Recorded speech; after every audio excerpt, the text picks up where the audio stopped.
Yeah, like you're almost gonna have to have this. Oh, it's time. Yeah, we're starting. We just went live. I guess when I say we're going live, y'all just lose your damn mind and do whatever the hell you want. So, Hi, people. yeah, good job, guys. Good job.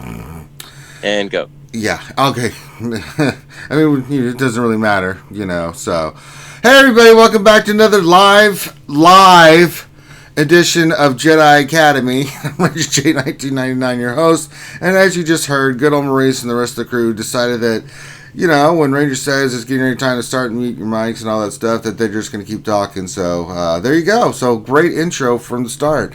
I'm just joking. Stuff happens.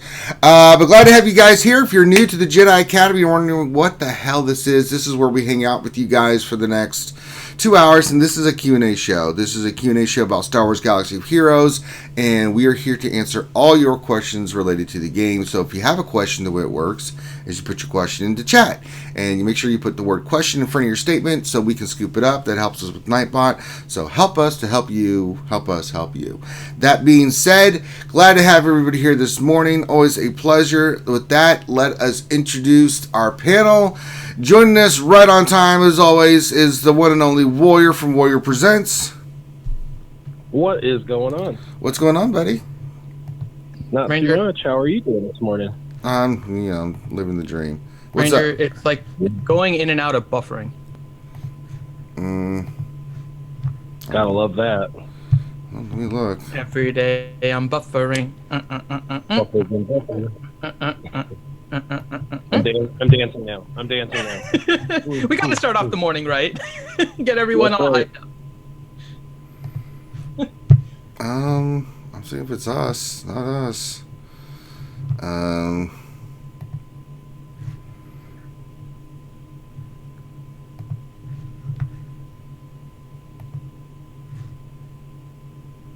yeah. Okay, so hopefully it's gonna start clearing up, but I think the audio is coming through. I think it might just be the video lag or something. I don't know what that is. It's not.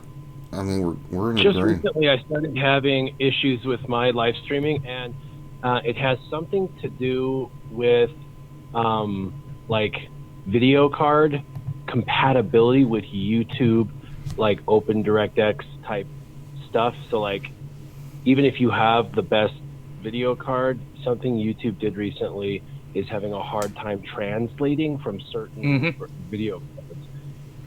And I've been looking it up, and apparently I'm not alone. There's a bunch of people, and I've tried to update everything on my laptop, and it's like perfect. Everything is golden on my side, yet I still get this issue from time to time, which is ridiculously annoying.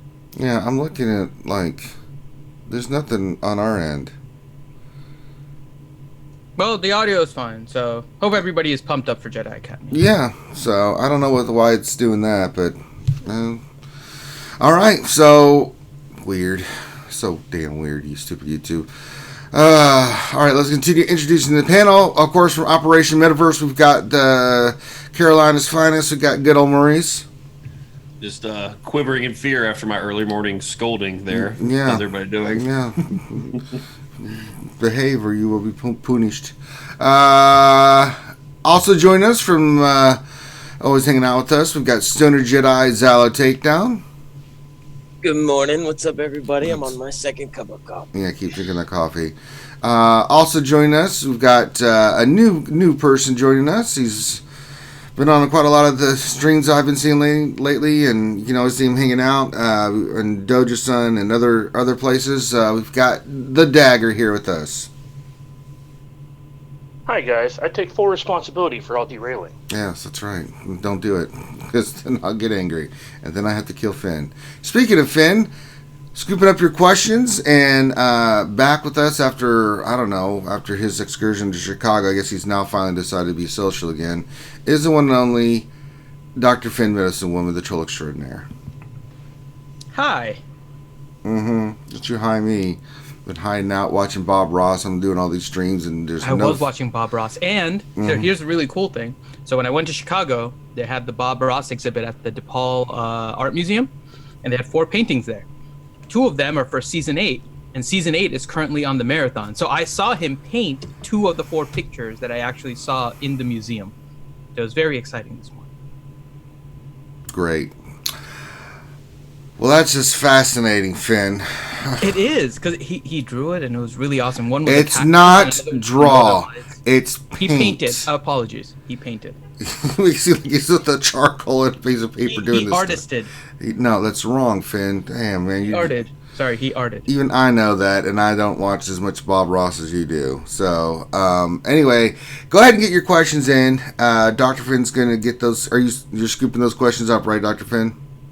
Yep. Okay, so Dr. Finn's scooping them up, and we'll get into that. So, let's go to the panel while we're getting all the questions in and talk about kind of a busy week this week. Had Grand Arena Championships launch, and we had the new GOTB.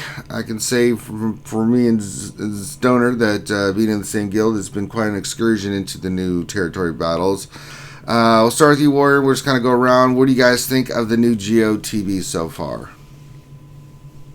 So they had some last minute bug thing that they said they had to stretch out GOTB to like a day and a half per phase to not have it be buggy. Not really sure coding and why that would be a thing, but I take them at their word, so I'm glad it's not buggy. It seems like it's working pretty good without being buggy, at least no more than any other mode of the game right now. But I do wish it was just the 24-hour cycle. It's thrown me totally off. I woke up this morning and realized I needed to go platoon. Realized I was behind the curve by like 6 hours or 7 hours. Felt bad. Went in and started just platooning the hell out of stuff, and then realized I just gave away like all my ships, and there's 2 ship battles. I've totally just screwed my guild and myself because I didn't pay attention because I was trying to catch up because of this whole weird timing thing. So just wish the time thing was consistent or congruent with previous stuff. It's my bad, obviously, learning lesson, and they can fillet me later. But all in all, I think it's fun. I've got to use my Alpha Brood guy, so that was kind of fun, and that the battles have been pretty intense.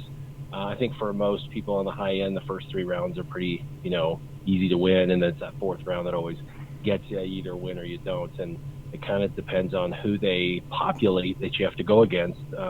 Sometimes people get a shock T, and it's a nightmare. Sometimes they don't get her in round 3, and everything's fine. Sometimes you get mace, and sometimes you don't. I noticed there was more mace sightings down south than there was up north.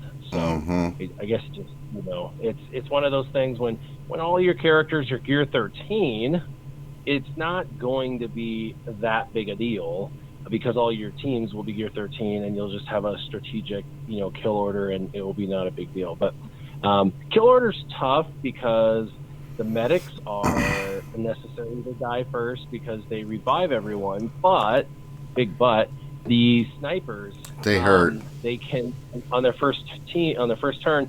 There's normally 2 at a time. They normally will target the same character, and they'll put armor shred. And so there's double armor shred right off the bat. And after armor shred's on, that character can die pretty much within about 2 or 3 hits. So really, snipers become almost number 1, number 2 priority. But if you kill them, then you've got the medic bringing them back. And then, of course, you've got captains and commanders who are cleansing and regenerating protection and health on everybody. So they're a huge priority because they're creating the durability on the team that prevents you from ever getting through. I don't know. It is going to be fun to really deconstruct this over the next few months and really find synergistic teams that work well. But I think everyone knows, the top teams. So I'll quit talking so somebody else can talk about the GOTB. Well, yeah. Good old Maurice, your thoughts on the GOTB? Well, so far so good. We got 6 stars in the first phase. Now we're on to the second, and we get smacked with these platoons, right? The platoons are a little over the top. Every single line includes General Grievous and Darth Revan. But as Finity pointed out, if you can't complete them all, it's almost better just to have at the combat missions. The platoons aren't worth anything in terms of points. And I haven't got to play P2 yet. Warrior kind of mentioned the goofy timings. 1 p.m. one day and then 1 a.m. the next day. So I guess we need to get with a European officer and rotate it back and forth. Because that's tough. That's tough to do. But I like it a lot. It is very challenging. There's going to be a lot of just like closed doors for many guilds. Like I even in our guild, we're 230 something million GP. We don't have poggles that are eligible quite yet. You know, I think maybe a very small handful of guys have the Brood Alpha. So it's going to take time just to get those characters up and ready. And that special mission, that was tough. That was pretty tough. I think we didn't have very many people get through the special mission, but again, not everybody has their 7-star Gear 12 B1s, B2s, Droidicas. It's going to be a lot of fun to see. I did notice now 3 of these clone enemies that we face, they have different names, but they're all the exact same, and they all seem to be just reskins of Hoth Rebel Soldier, which I found interesting. I'm really excited. I really hope we get that Pons guy. He looks awesome. He's a pain in the ass. He's what the clones need, man. If you pass a turn here to Pons from Shaak Ti, he gets to go and mark an enemy, so just all your clones can just burst fire. Because the clones are single target damage. You can just burst fire. Character with mark. I really hope we get Pons. I think that would be great. Yeah. All right. Stoner, your thoughts? Yeah, I mean, I'm kind of biased because, we got the 6 stars right away, day 1. Platoons are very heavy, but, there's teams out there already. I mean, I'm more curious to see if we can keep rounding those stars off with the same teams that we used from day 1, like your Bounty Hunters, your Night Sisters, the Triumvirate, your Dark Revan teams. Those seem to be like 4 staple teams, aside from the Separatist faction teams, of course. So I'm just curious to see if, we can still get 4 out of 4 on the combat missions going forward. Of course, you got to, be smart about full deploying platoons and trying to get the full experience out of the first go around, right? Like we were talking about earlier before the stream, maybe even passing over deploying platoons just to, figure out what teams go over. But again, trying to get the full effect of getting the platoons filled and finishing the combat missions at a decent level I just want to see how consistent it's going to be going forward. So I'm excited. And Grand Arena Championships, I got my ult up in time too for Grand Arena Championships. So getting to play 2 different GACs now, I'm loving it. All right. And lastly, the dagger. Man, I got ruined day 1 on that Pago lead mission. I killed 2 whole tunes. I actually felt kind of proud about that. And then saw other people pass it, and I'm like, oh, okay, I'll go back to my corner. Right? Oh, man, I platooned my entire Night Sister team. Because if you're going to platoon one of them, you might as well put your entire team away. Make it so nobody else has to do it. Yeah. Oh, this is no joke. Like, I passed one with Treya, and I passed one with Darth Revan, and with 3 of 4 with Bounty Hunters. Oh, man. I enjoy the difficulty level because on Hoth you just hit auto. But, man, I was not expecting this big of a jump. It's a big jump. And then I tried Fleet this morning. Keyword on the tried part. How did that go? Oh, not well. The Vulture Droid's really cool, though. That being said, it died really quick because you needed 2 teams, so I tried to, allocate them roughly evenly, and I shouldn't have done that. I should have just taken, my best team into one of them and just tried to clear it. Makes sense. All right. So we got the questions coming in. Finn, are you ready to start handing out the questions, sir? Do I have to? Yes. Well, the first question, I want to go around the corner because we have 3 people. We have TNT Gaming, Brygon Ruby, and Apropos Wooin all asking basically the same question. So I figured we could just go around the corn first. And that is, who is everyone taking to Gear 13 first, and what is going to be your vanity Gear 13? So start with Warrior. Well, I think that I'm going to be very strategic about Gear 13, and I'm going to do the top 3 characters from the top 5 factions, so the top 15 characters in the game, in my opinion. Those would start with my arena team. I think this goes without saying when you're competing for crystals. Those are more important than anything else because they ultimately purchase whatever you need in the game that you can't otherwise get. Including the finishers. You can farm them, and crystals turn into farming. So I am starting with the Sith Empire, and I'm doing the triumvirate of the Sith Empire, which is Malik, Bastila Fallen, and Revan, or Darth Revan.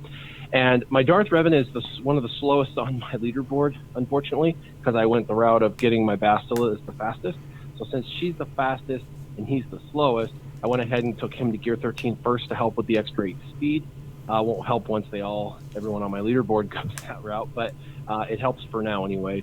And then I went Malik second, and then I'm going to go Bastila Shan Fallen third. Once I've got those 3 done, I'm going to move on to another faction, and I'm going to do the top 5 factions being Rebels, the triumvirate of Rebels, which is Chewie, Han, and CLS, and do the triumvirate of the Asajj, just basically the top 3 from the top 5 factions, and just kind of work my way through. I will probably, for number 2, go to droids and do Grievous. He'll probably be my 4th Gear 13, and the reason for that is there's a lot of characters that really don't see a significant gain in going to Gear 13. In fact, Sith Empire doesn't see a tremendous gain. They see a gain, but it's not as great as some others. So there was a few characters they tweaked that they really wanted to kind of make great again, so to speak. And so that is kind of where Grievous comes in. I know a lot of people are doing the whole, Gear 13 showcasing, and they're showing how amazing he is. But Gear 13 versus Gear 13 is another story. Plus, you can take Jedi Knight Revan and you can destroy that team pretty easily. Even if they are Gear 13. So now it's becoming more paper, rock, scissors with Gear 13, or at least that's what it appears to me, which makes me very happy that they're going to make teams where, this team beats that team but loses to that team, vice versa, because that has been something we've actually been lacking for almost a year now. It's like one meta or you're done, and with Gear 13, it appears we're going to start to see some diversity. In fact, I'm seeing some diversity already on my leaderboard with Jedi Knight Revans, Dark Revan, Dark Side Revan, and some Grievouses popping up as well. So pretty cool. All right, good on Maurice. I've got GG, General Grievous Gear 13. Warrior touched on it. Like everyone keep their cool on General Grievous. Like all these videos, like you really have to face Gear 13 against Gear 13 before you see how really dynamic any of these characters are. But I did do Grievous, because I do have a fully developed droid team. I do want to help my guild out TB, so I went that route. My next ones are going to be Darth Revan, Nest, Ordo, B1, and then maybe Anakin. Those are probably going to be my next few. So, all right, Stoner. Yeah, I'm gonna go with the Darth Revan trio first. Myself, I'm going for Fallen Bastila specifically first. Then Darth Revan to get the speed up to par for the arena team, and then Malik just for the survivability, the health. I feel like he's just going to be even more tankier at that Gear 13 level, of course, and you're going to need those 3 to stay competitive in arena. And then I'm weighing in on going on Padme first over Grievous, because I think that it's going to be like a necessity for the light side GOTB, right? And then it's just really, at that point, I'm going to wait for a little bit to see, because I feel like by the time I've made that investment in the Darth Revan team and the Padme team, that we're going to figure out what we're going to need for light side GOTB. So then we can start, working on our Separatists, working on our Galactic Republic characters, and you're going to need them up to that Gear 13 level to, be able to clear these new missions clearly. So, working on, the Geonosian team like Brood Alpha, for example, the bugs in general after the rework, it's going to make a lot of sense to get them up to Gear 13. And then they're going to be great standout teams too for like Grand Arena Championships. Like, I mean, it's just, I'm going to go a different route just to, be able to give back to the guild, make sure I'm doing my part for my guild, and then, staying at a top competitive level in these new game modes. So. All right, and the dagger.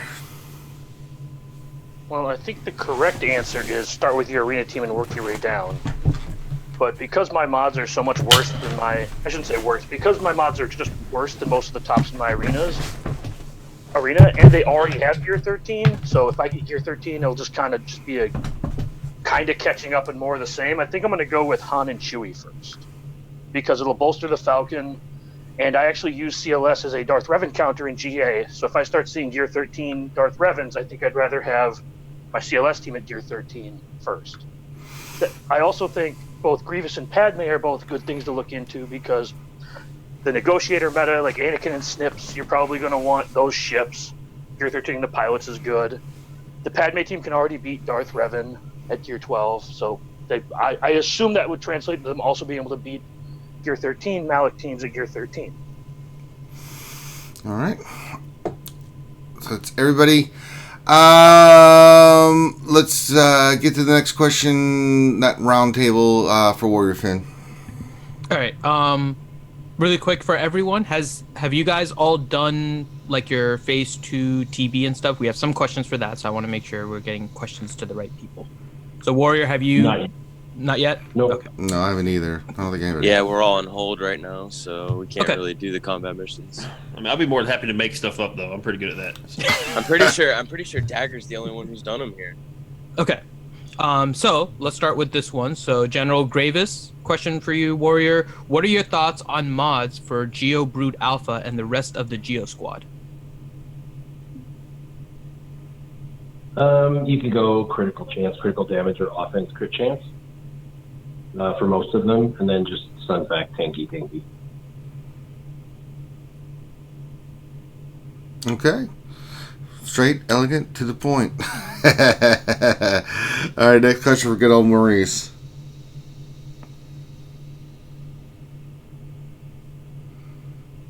Finn, you're on mute. Finn. There we go. Now I'm unmuted. Oh my God. Question from TNT Gaming. Do you have any hard counters for Padme with 3PO that is not Sith Empire? Well, I pretty much, my Padme is not built to beat Darth Revan. My Padme is built to beat Padme and Grievous. So I use Padme in a mirror match. You can also use Traya, but that is not super reliable. If you do try to use Traya for Padme, you want to take all the health off as you possibly can and just stack them to the 9s with protection. If it goes 2-3 rounds, they're just going to trash Nihilus with that courage. So it is difficult to do. Really, a lot depends. If the Padme doesn't have that unique Zeta, your options are almost limitless. You can go in there with CLS, you can go in there with Shock T, you can go in there with any countering assist team.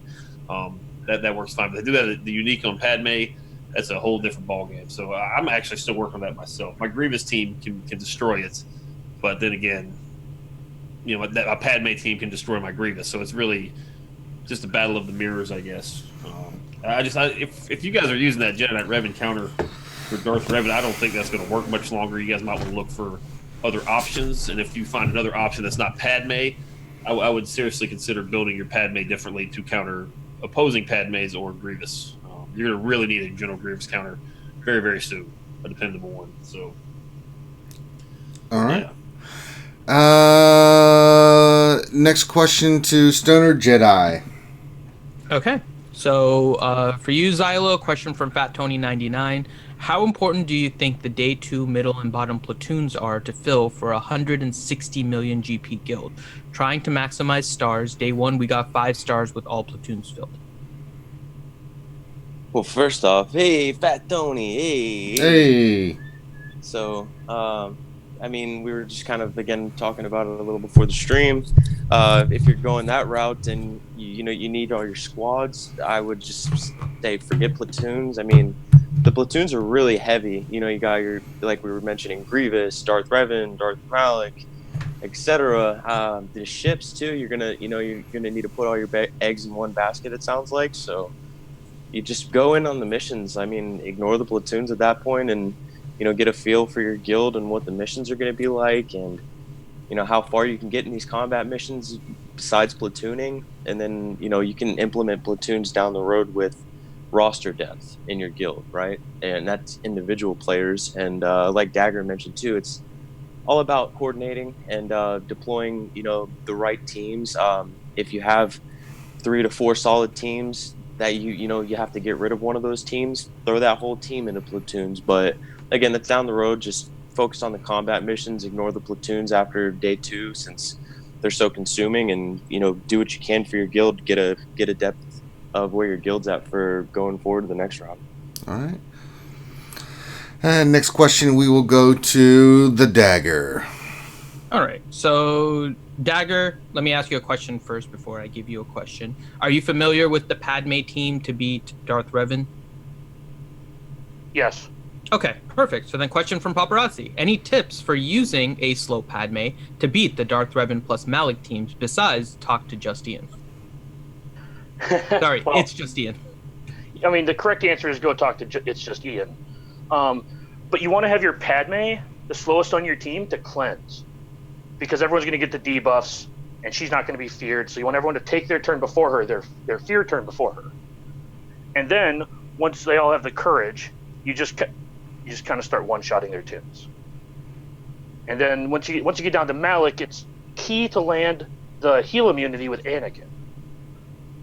Because that way, when he bombs you with his special, he doesn't regain all his health. And after you kill Darth Revan, Padme's stun.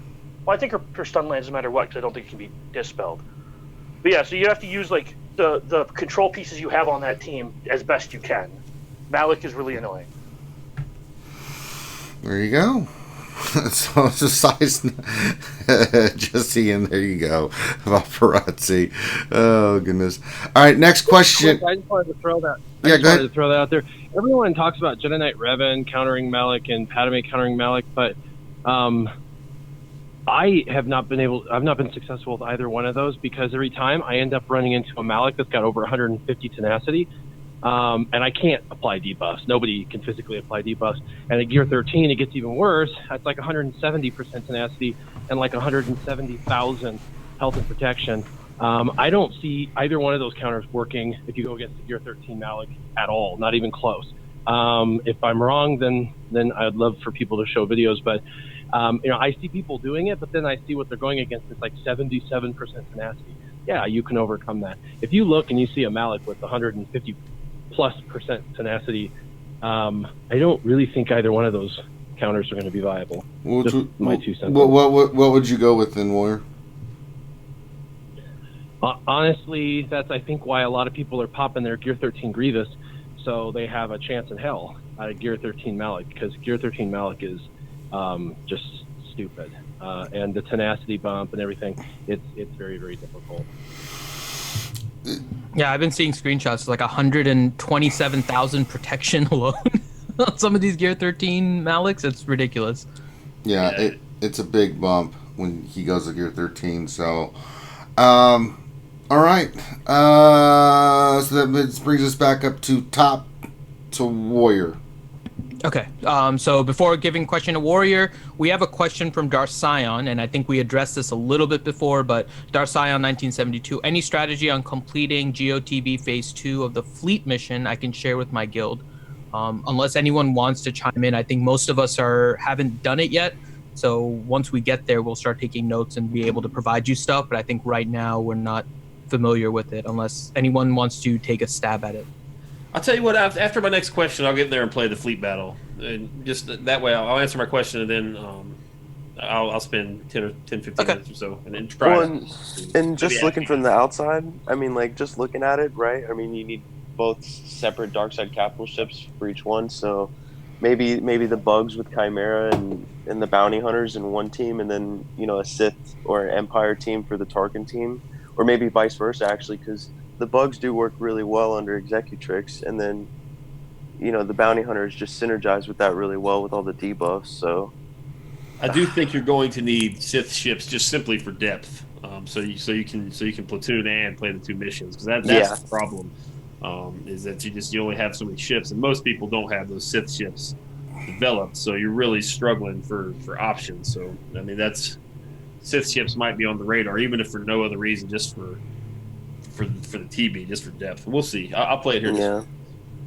Maybe even it's Like You have to see the abilities too, yeah. right? Because Houndstooth is a beast, so you might be able to put like Geos under Executrix and Houndstooth under Chimera or something, and just have. That's Yeah. what I'm. That's what I'm planning on doing. You Yeah, know. that was Like a my plan too, Houndstooth but I Empire haven't tested team, it yeah. yet to say what to do. So, good old Maurice will test that for you, Darcion, and we'll come back to that. So hopefully we'll be able to get you some kind of answer from good old Maurice's gameplay. So, with that, to Warrior, question from Paparazzi.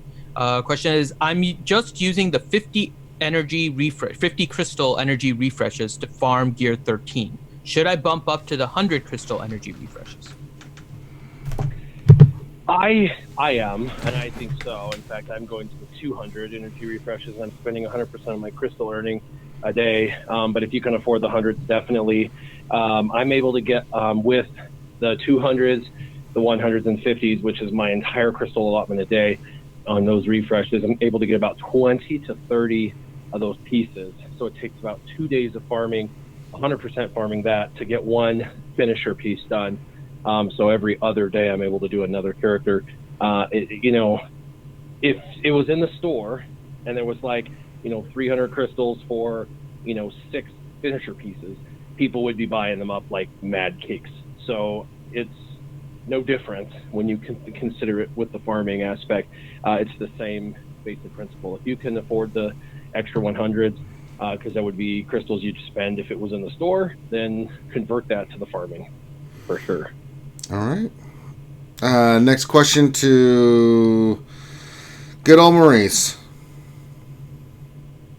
All right. So, good old Maurice, question from Paparazzi. And the question is, Gear 13 for Ordo, really? Why?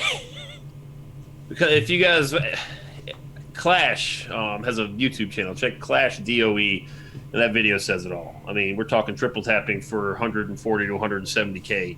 You want to talk about getting through Malik? That's one way to do it. Now, I haven't played around with it. Obviously, I don't have it yet, but it really would complete a lot of the goofy things that I do with my roster. He kind of fits into multiple teams. If I do Gear 13, I can use him under Kira. I could use him under Karth. I could use him under Vader. That particular character really synergizes with how my roster is built. I wouldn't suggest that for being, anybody's top 5, but just for my particular roster, it really, really fits, and he does a lot of damage, a whole lot of damage. He's one of those characters that does get a nice little boost to Gear 13. So Clash makes all scoundrels look very, very good. So do keep that in mind. But it's feasible. I saw the mods on his Ordo. They're very, very good, but I think with some dedication to the set, he'd be a pretty good character for everyone. So long term Ordo guys, don't do him first. All right. Next question for Stoner Jedi. All right. So for Xylo, question from SithLore72. Can we expect Malik to come back before the next GOTB since he is needed heavily in platoons?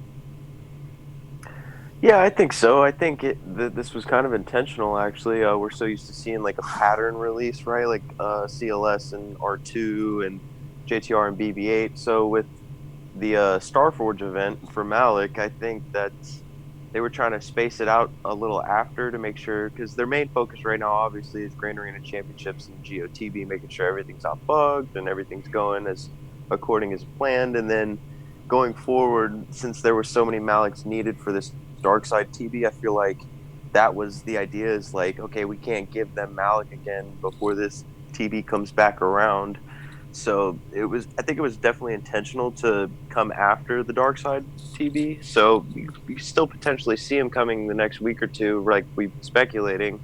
And if not, I mean, they're just going to extend it to make it maybe a longer 4-month or 6-month term. So it's such a rare event. God, people will be losing their minds if that's the case. Yeah. Jesus. Oh, yeah, definitely. Especially with the addition of Gear 13 and the players who don't have Malik but do have Darth Revan, like waiting to complete that team and complete that set. So I really think that he's still right around the corner. I mean, I'm sure most of the people on the panel here would agree. And I think that it was intentional, again, just to make this new game mode not easy just to walk through with your Darth Revan and Malik teams for everybody. So yeah. All right. I actually think we might be waiting about a month for him still. You think so? I think we'll get him like the weekend before actual Grand Arena Championships kick off, because I think they want to. Yeah. I think they want to give people who bought Malik, or the handful that got him free to play, I think they want to give them maximum exclusivity. Because I think that's why they brought Darth Revan back like a few weeks early. Right. Well, it kind of kills my. I really thought they were going to bring it out yesterday because GOTB and Green Arena were already started, right? And they were just going to be, by the time, even if you got Malik today or this weekend, you really wouldn't be able to, unless you spent a fortune to get them, geared up and starred up. You couldn't star them up unless you spent a fortune either. I know a lot of people have to get, but a lot of people don't, and so I really thought it was going to be tomorrow, yesterday, and it turned out not to be. So at this point, y'all, our guess is as good as yours on when that damn event's coming back. So we have no clue. These are all logical guesses, but we have no earthly idea. So, all right, next question for the Dagger, please, Mr. Dr. Finn. Okay, and then afterwards we have a few around the corn questions, so we'll get kind of everyone's input. But for you, Dagger, question from Paparazzi: can Jedi Knight Revan still destroy Grievous even after the touch-up that gives stealth? And if so, how? So I'm not 100% sure, but I have heard some success from my shard. I'm not quite sure on the turn order or whatever, so maybe someone else has more in-depth information, but yes. Grandmaster Yoda goes stealth. He steals the stealth, and you just can't kill him. Mm-hmm. Like, you have to AoE him to death with Grievous, like the AI does. That's one thing. I think you could definitely beat Grievous with Revan, but it might take an investment into your Revan team. You might need a Gear 13 Yoda. Plus, just you're physically playing a very fine-tuned mechanically, like a mechanics team. So that always gives you an advantage, I guess. Throw Dengar on the team. How about that? There you go. And another thing too is that the team starts off stealth, right? So maybe getting the turn order on the team right.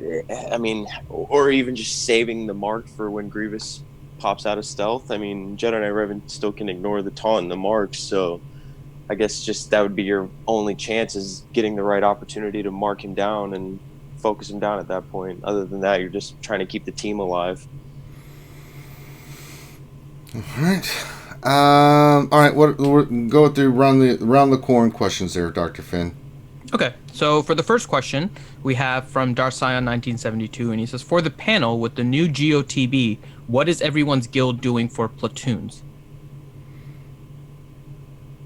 So if we want to start at the top, Warrior, what is your guild doing for platoons? Are you trying to fill it all? Are you trying to hit specific marks like 2 out of 6? Yeah, we're not moving forward until platoons are filled. And there's two trains of thought that everybody on this panel would agree with. The first train of thought is screw platoons, keep the teams, because if you have your teams, you're going to be able to do better and get more points for that. The other train of thought is you have to fill platoons, because otherwise you're not even going to make it into round 3. You're going to be killed in round 2 because of that, and you're going to lose points that way.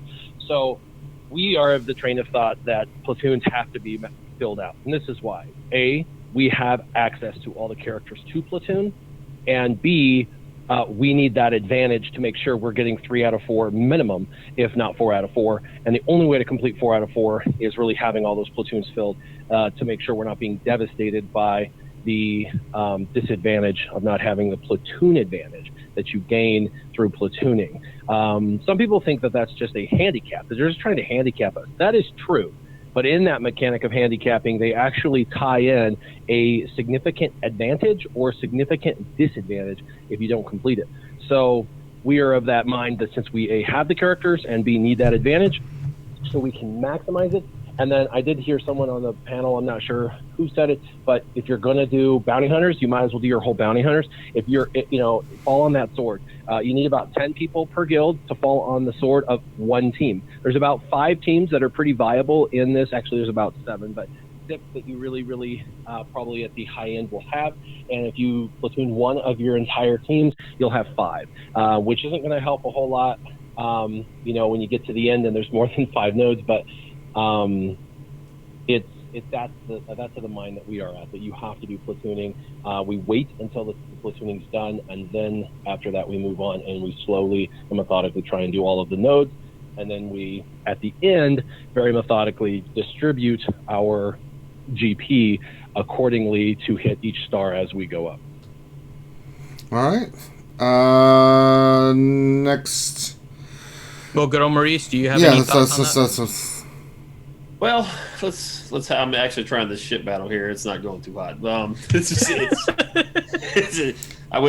they just opened it up for us, so I'm about to go get my ass handed to me. Yeah, Showtime. We actually, I can't look now, but it looks like we filled all of one and neglected the other one. Again, this refreshed at 1 a.m., so I wasn't in there checking it out and stuff. But it looks like we filled all of one. We did fill both the ones. The first, I can't. I'm in the middle of the ship battle, so I can't look at the physical board. But it is important to note which abilities affect the most territories. So maybe you guys could. It might not be a terrible strategy to completely neglect one and go all in on the other one, perhaps. Especially if you are limited by, if you guys don't have Malix, Darth Revens, if you don't have, some of these other obscure characters, like the Rurers and the pointless dark side characters that no one really should have at all. That could be a strategy. We're really just getting in here and trying it out, seeing how tough it is, seeing what we need. So, platoons, if you guys can fill them, definitely fill them. I think that's the best way to do it. Spend 6 hours. It's 36 hours, so I mean, you could even devote 6 to 10 hours even just waiting on people to do platoons. Plus, there is an advantage to this longer time because we're a global guild. That would help us out tremendously. So. I'm kind of in the middle of what Warrior said too. So it's true. You have to kind of look at it in terms of, are you going to be giving up too much in platoons that you're going to be dropping waves and effectively just dropping your total territory points that you're gaining, because you get a lot from these missions. I don't know if you guys saw it, but pretty much every mission is about double the territory points that you got in similar phases in Hot. And so it's a lot of territory points that you can get from the mission, and dropping a wave is huge. And if you have 5 people that are potentially losing a wave in order to fill platoons, it better be worth it, right? And so if you don't have necessarily the depth in everyone's roster, then it's something you have to be kind of cautious about. Our guild is 204, and I made a video before GOTV started going through some of the platoons, and there are definitely some platoons that have abilities that I think need to be prioritized over others.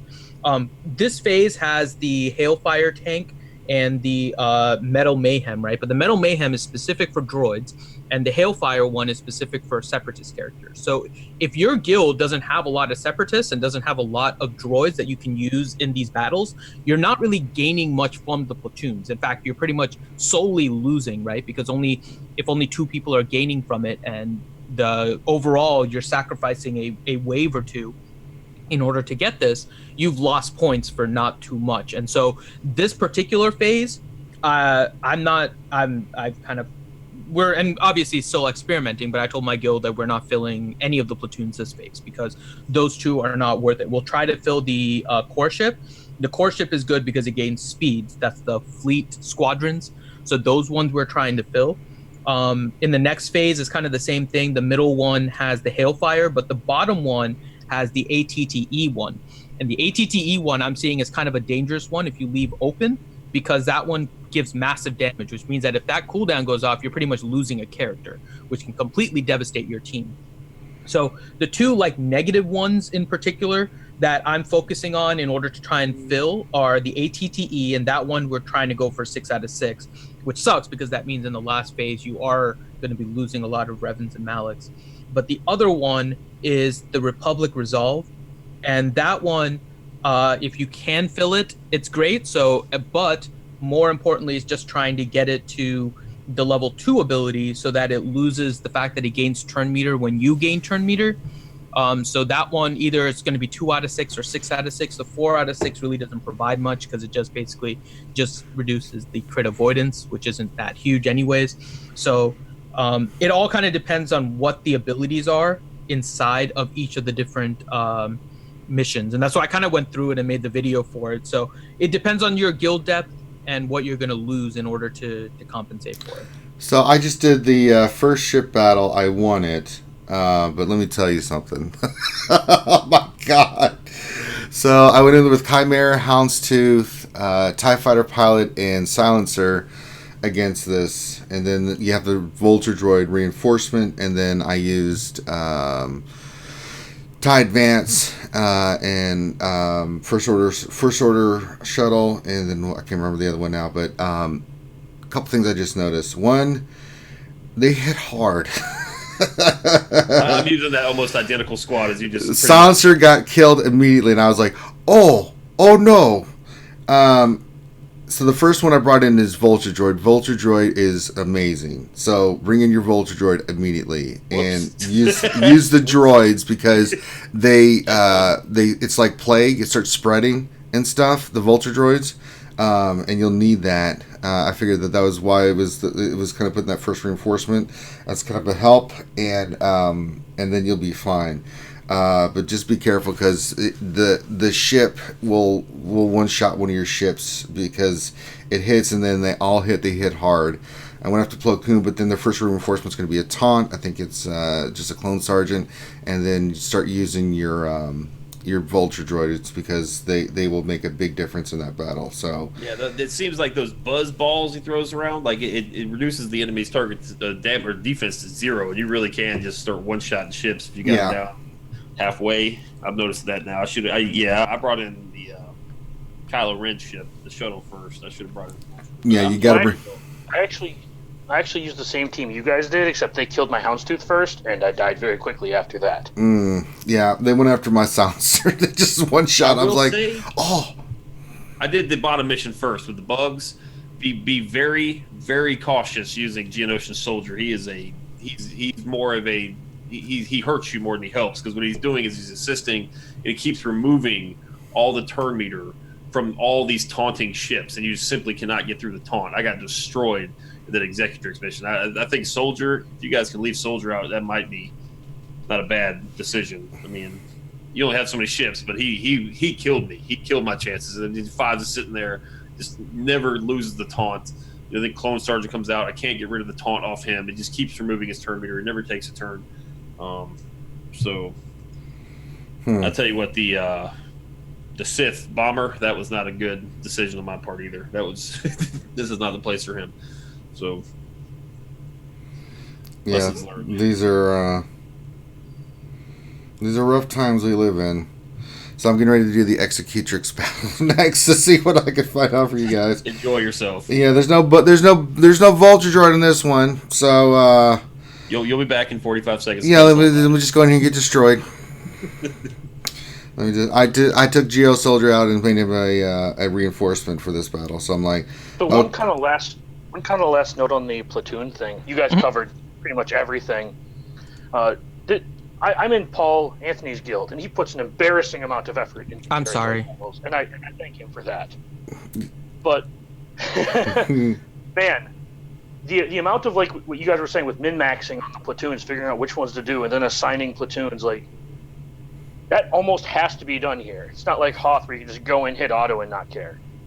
Like some of the platoons, like Finn was saying, actually do matter, because they can like hurt you, and then some of them don't matter if you don't have as many separatists or you don't have as many droids.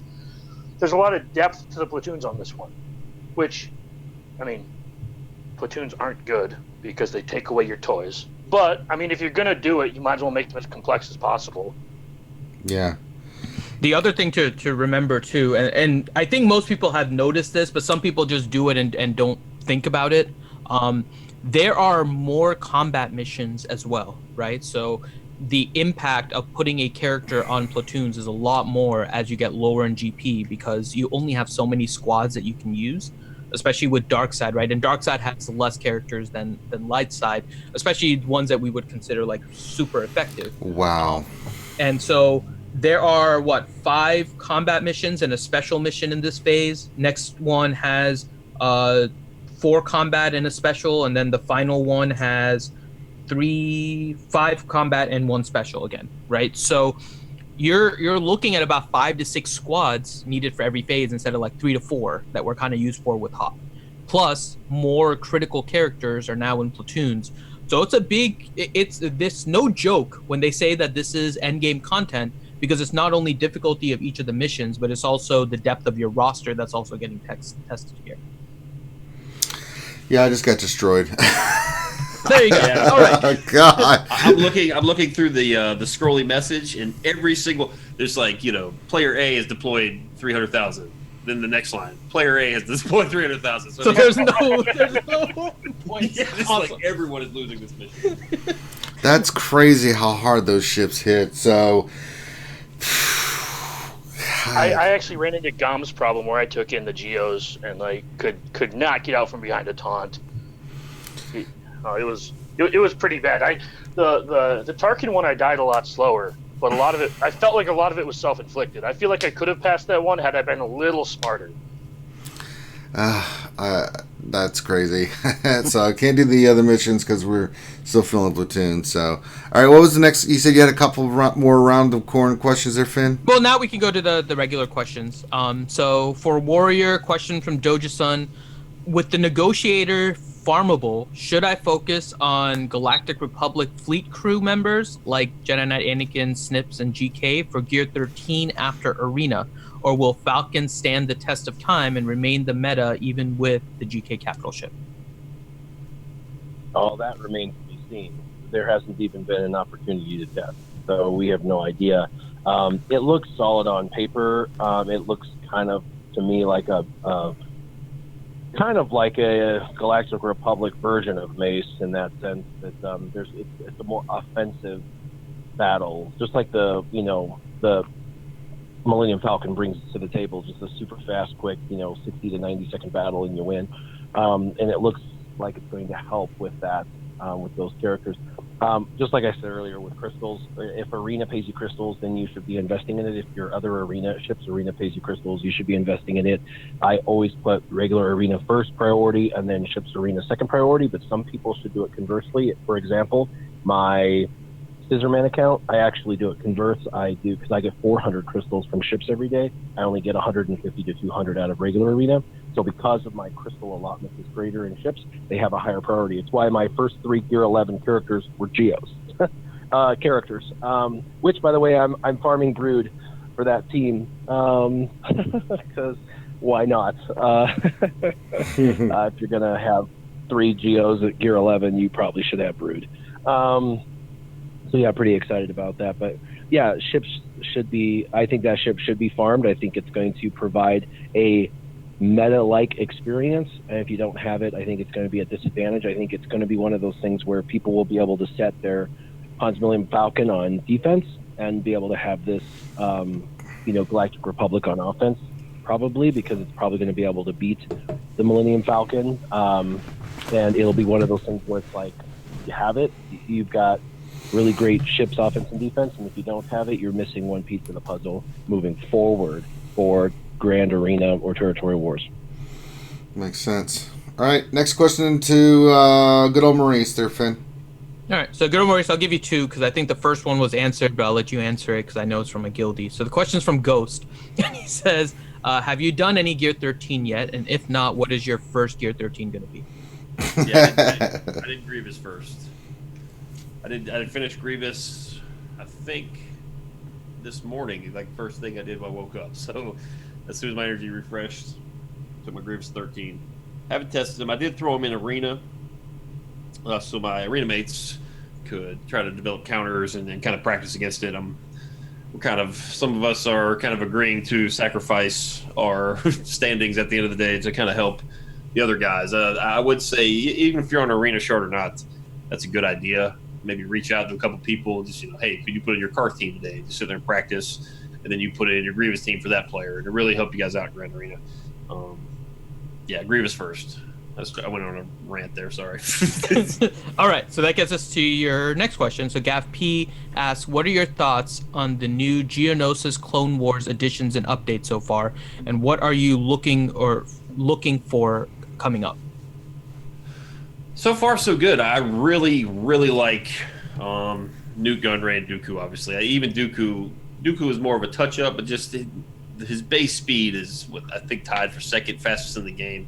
So he's, just in terms of base stats, he's probably the fastest, turn meter facilitator in the game now. So you can put a lot of speed on Dooku and really make up and protect a lot of these slower characters, like the bugs. Newt himself has a lower base speed.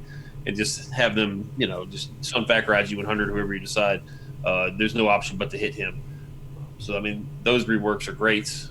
They did hint that Poggle and Spy are getting a rework. Spy needs a rework. His kit just simply doesn't work the way it used to. Not with all this dispelling from Brute Alpha. Extortion itself removes the buff. So Spy really has been crippled by these reworks so far. Soldier, I don't know. Maybe I think he serves his purpose. Maybe give him some sort of passive damage boost. I don't know, but I am looking forward to the clone aspect of it. They mentioned Shakti on that Escape podcast. They were talking to Carrie about it. She said that she'll be very useful. She's a nesting doll for the future. We see these pawns. We see pawns already. The clone ARC Trooper, all sorts of new clone options that we could be getting. I really hope the existing clones get a little touch up themselves. There's some characters they're just dated characters. So the protection boost though was nice to the team. The little passive protection boost that all the characters got with the update. So they are a little better under Shock Team now. They have more protection and health to get the regeneration benefits. So I think the whole community wants Mace Windu rework. I cannot believe that hasn't even been mentioned yet by the developers. But hopefully we get something. Maybe we get something like we've seen in these territory battles already. Maybe some sort of mechanic like that. That would be cool. I still think Django auto killer. Yeah, yeah. Mhm. I think we are still missing the 5th for that Padme team. I don't think we've gotten that character yet. So I look forward to seeing what that's going to be. All right. Next question to Stoner Jedi. All right, Xylo, question from Patbarazi. Question is, how does the Sith Triumvirate do against Padme? It's really hit or miss. It depends on the +2 you complement the Triumvirate with. And again, if they got enough courage on them, they can basically just raffle stomp Nihilus because he's stacking his health so much. But again, if you can get Anakin off the board right away, that's the main premise to countering that team is just getting Anakin off the board, and then at that point getting rid of Padme, in my opinion. But it's just isolate and annihilate. That combination is huge against any team. So again, it's a gear check too as well. Even the right mods. Most of the Padme teams you're going to see are modded slower, but if they're putting them on defense, I'm sure there's a decent amount of speed on them, and the Triumvirate isn't the fastest group around. So you got to do your homework on it before you go in my opinion. It's something you got to double check everything. Yeah. It's not the best counter, but it can work. All right, next question for the Dagger. All right, so the Dagger question is from Zachary Nielsen, and the question is, who is the best Jedi Knight Revan team member to take to Gear 13? I think it's my opinion to be Grandmaster Yoda because it makes him not squishy, but he doesn't get a great boost. But then again, no one on that team gets like a ridiculous boost. So maybe Jolie because of the health pool. So I think personally I'd go with Grandmaster Yoda. And to kind of touch on what Xylo said, like the Padme team is generally modded to be slower, and Scion is usually modded to be faster. So generally, I actually 3v5 to Gear 12 Padme team in GA because your Scion goes first, and then you drain Force, and then you isolate Padme, and then Dominoes just all kind of follow. If you kill Jedi Anakin. All right. Very nice. All right, back up top to Scissor Man Warrior. All right, question from Pop Tarazi. I finished farming Malik, Hermit Yoda, and Wampa. How much Mark 1 guild event currency should I keep hoarding, or is it finally time to spend it all? Well, I think that there's an evolution in that particular store that's going to continue to happen. So I wouldn't be so quick to rush to, spend it all.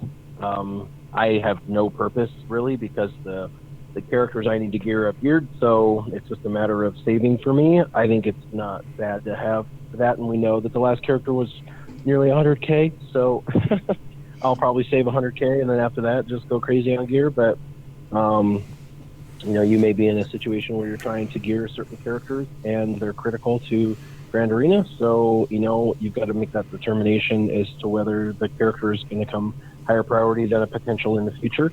If I was developing, I would be probably of the mind that I would ebb and flow, right? So right now it would be a flow time. So I would be, because you have all the characters done, I would focus on gear for a while. And then maybe after 3 months of focusing on gear, I would stop and save 25,000 and then go back to focusing on gear, and then save another 25,000, go back to focusing on gear, so on and so forth.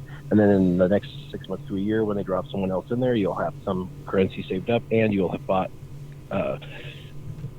stuff for the characters in the meantime. Awesome. All right, next question back to Kakalaki's finest, good old Maurice. Okay, so good old Maurice. Question from Sean Ragnar the Red Kelly. Who is the best bounty hunter to take to Gear 13?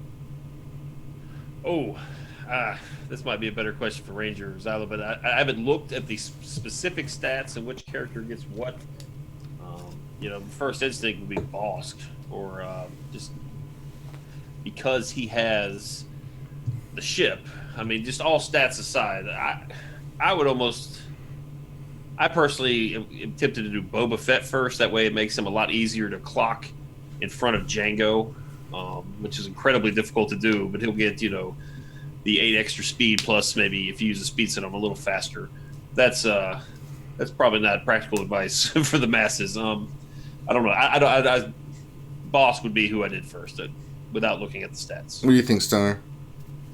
I just looked at both of them. I mean, Boss gets a nice little tenacity boost, and then like Maurice just said, I mean, like, he's not the lead anymore, like the ideal lead, but he's still the tank, and you want him survivable in that team. So, I mean, I think Boss makes the most sense, and then Django, just because Django is already very fast, and giving Boss that extra 8 speed too, like, you're trying to mod him just as fast as you can with Django, and I think giving him that piece first for not just the Houndstooth, because we all know the Houndstooth is the best ship in the game, ideally, and it's somehow going to fit into this new General Kenobi team too. So I mean, I like the idea of Boston and Django.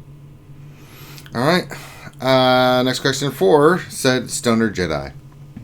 Okay. So question from Doja-san. What is the best way to beat CLS if both my Revens are on defense? Well, you got anything with days, really, like a Scoundrel Enfys Nest team. If you got really good modded Ewoks, like for speed and offense, some other teams, Mirror always works because the AI is stupid.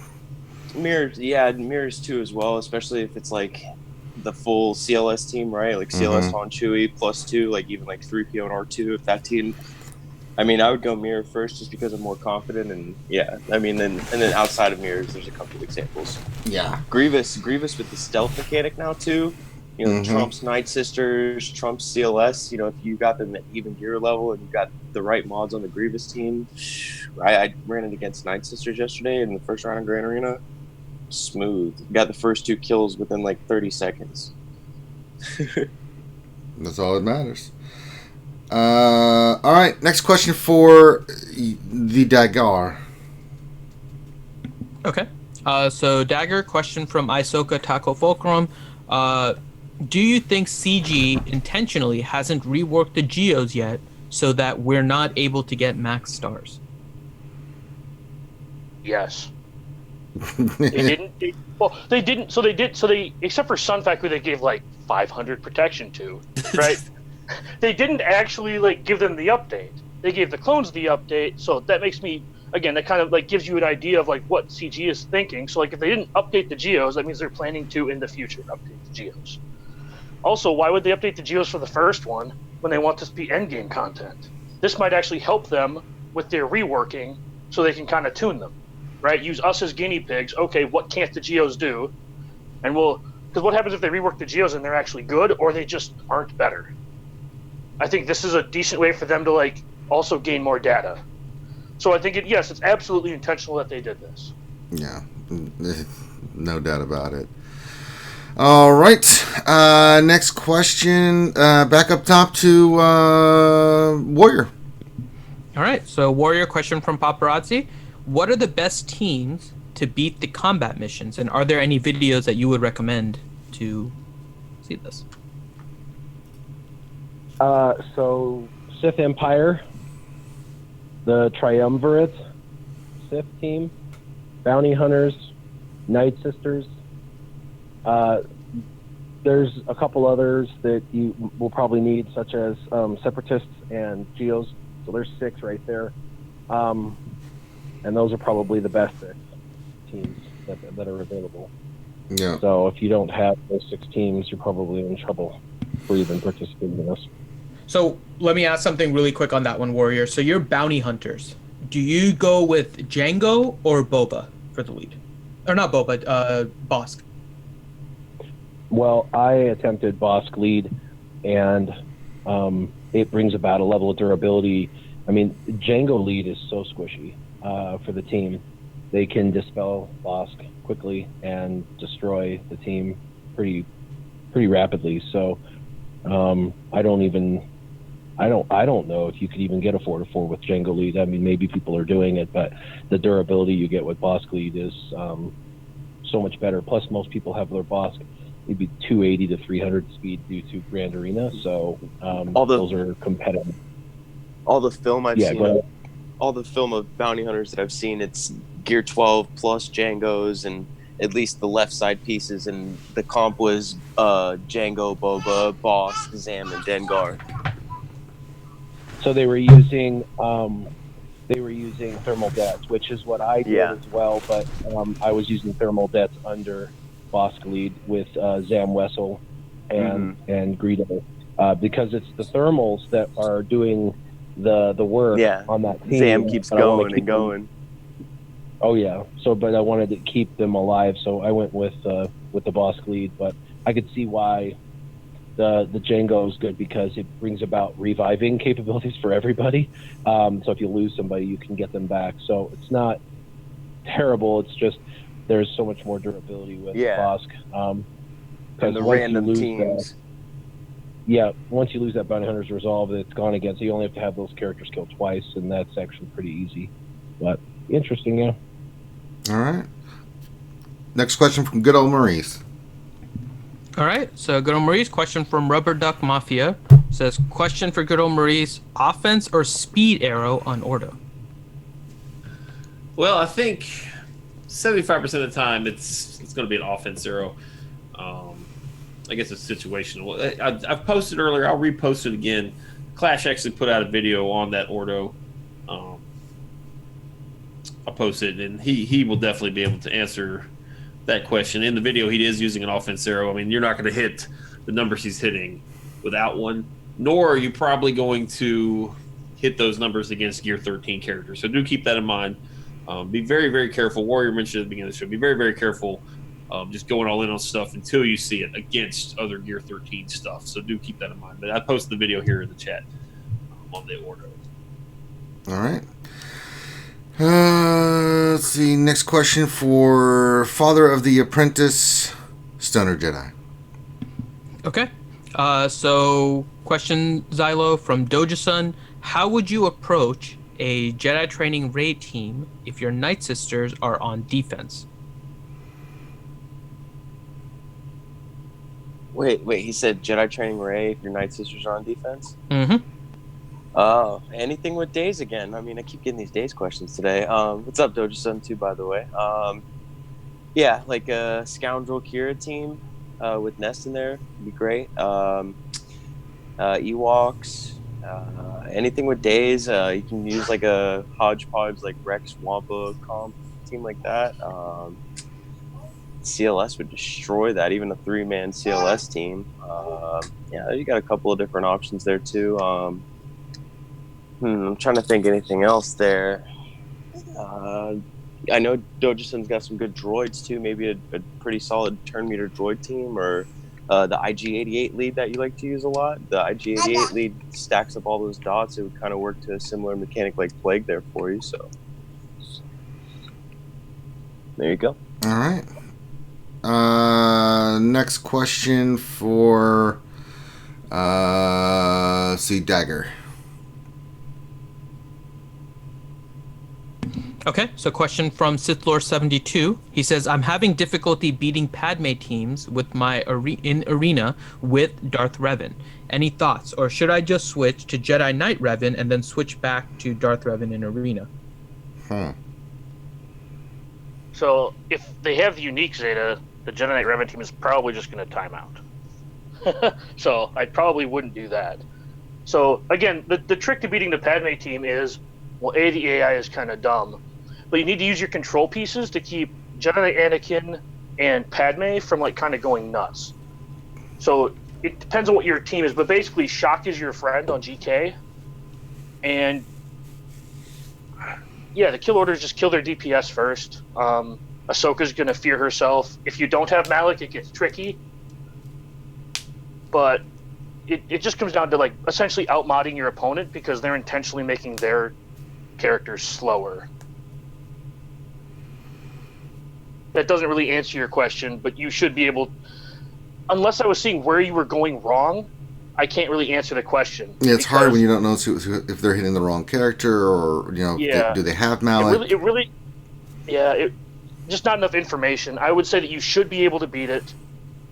I wouldn't say easily, but you should be able to beat it very consistently. I just don't have enough information, buddy. Sorry. So, all right.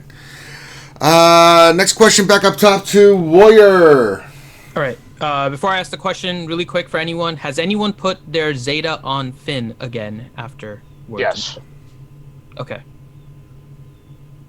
All right. So let me give I'll come back to you with that question, Dagger. Let me go to Warrior. So question from JVU420.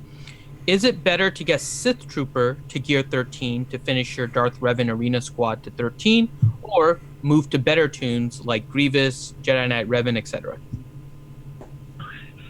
Kind of like I mentioned earlier in the stream, I don't believe you should do everyone on every team because it's going to take too long and it would be a competitive disadvantage. So I'm picking the top 3 from each faction of the top 5 factions and then moving to the next faction. So the answer to that would be moving on to Grievous and others because Sith Trooper does not see a significant boost and you don't really need him. And if you're facing an all gear 13 team and yours is 3 gear 13s and 2 gear 12s, you can still win. It's not that noticeable for a lot of those filler characters. It is for some of those top characters, the top 3 characters of each faction, but not so much for the Sith Troopers and that.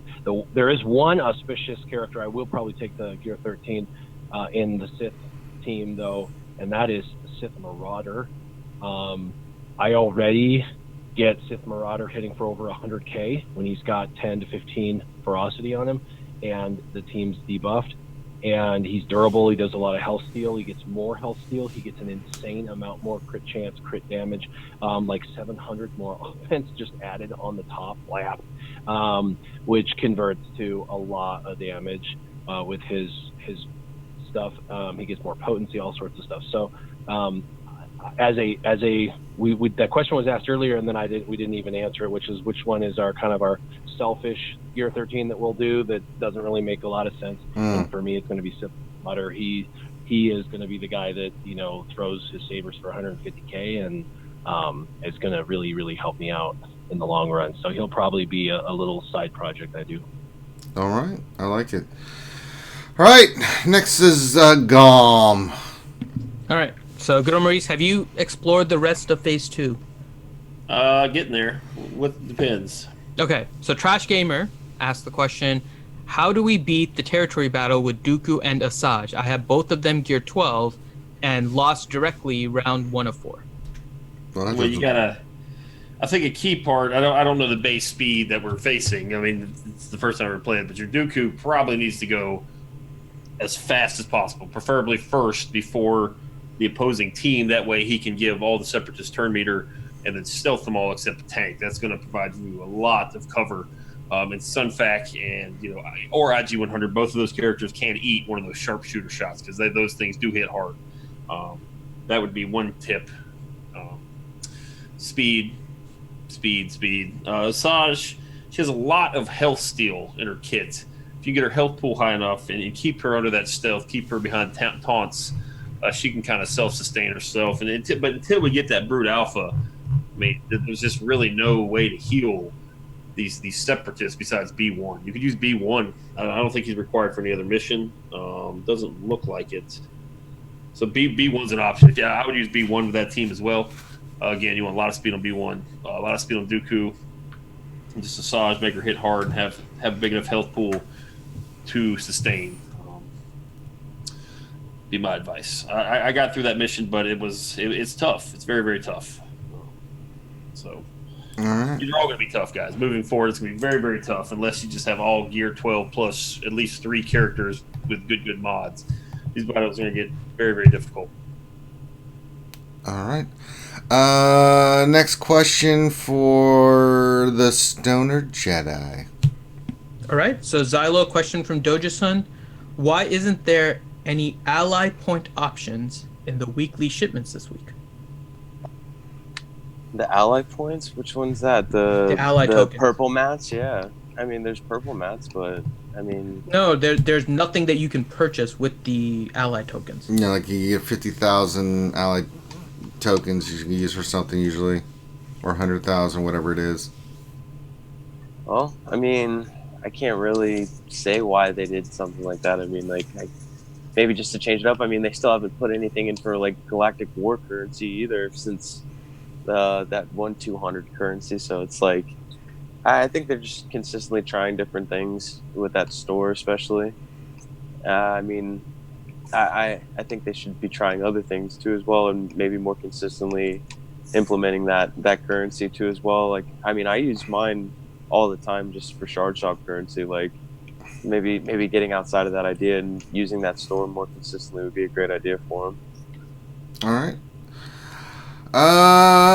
Next question to the Dagger. Okay, so Dagger, we're coming back with you with that question. Questions from Doja-sun. Has anyone put a Zeta on Finn lead? And if so, what's the best use now? So the previous use for it was the turn meter train, where you could 3v5 like every B team, and if you modded it correctly, beat teams like Treya in both like GA and TW. So what they did is they now made it so you have to have a 5-man team, except now when you have a 5-man team, like, your pieces just aren't good enough. So if you put the Zeta back on Finn, he's still a tank on JTR. The team just doesn't have the support. Maybe he'll get it this winter, but you have to gear up like Resistance Pilot and Rose Tico and Emlyn Holdo. Like, you just have to put some real scraps on there. It's just not a good team. Like, the train, it's harder to get the train going, and it's so much easier to lose it simply because turn meter removal is much harder than turn meter gain. Yeah, and I have the Zeta on Finn too, and I played around with it. It can work. There's one very, I'm going to say very specific condition that you need for that team, and that team will just rock out. And that's besides the typical, which is you want like high potency and speed on Poe, right? That's standard with that team. The key is that your opposition does not have a taunter or like a pseudo taunt, like an R2 that stealths everyone else besides one character.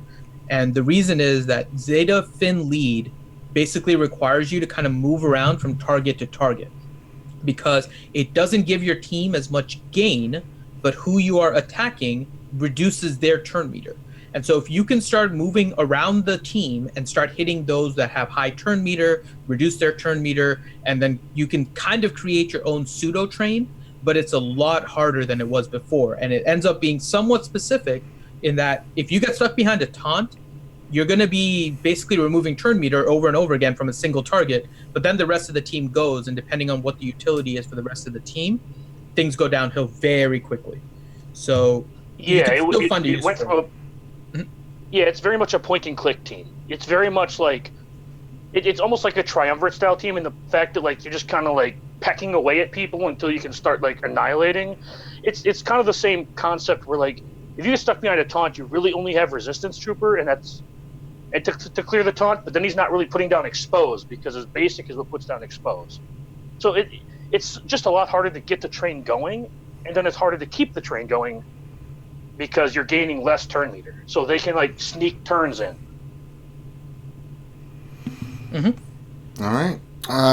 Good, Maurice, I saw you typing in the chat. So do you want to kind of clarify your I don't question? know what the hell I was Okay, talking so about. I'll re-ask the Sorry, question I was just... to clarify. So Trash Gamer asked, how do we beat the territory battle with Dooku and Asajj? I had them both gear 12, lost directly in the first round. Need lots of speed. You're gonna need a lot of potency on Dooku and what you want to do is you want to summon that B2 battle droid as soon as you can, first turn. That way, when Dooku does the stealth move, he'll only stealth Asajj and Dooku, and B2 will just take all the damage. And you essentially just want to stun lock and shock and ability block the team to death. Both Dooku and Asajj have stuns. B2 and Dooku both have ability block mechanics. You can remove turn meter with Asajj's AoE. You just basically just want to bore the team to death. Kind of keep the healing immunity from B2 on the team. When you use B2's the battle droid, his final ability, you do want to kind of save that towards the end of the battle, because its cooldown will be refreshed for every defeated enemy, I believe. Let me double check, make sure.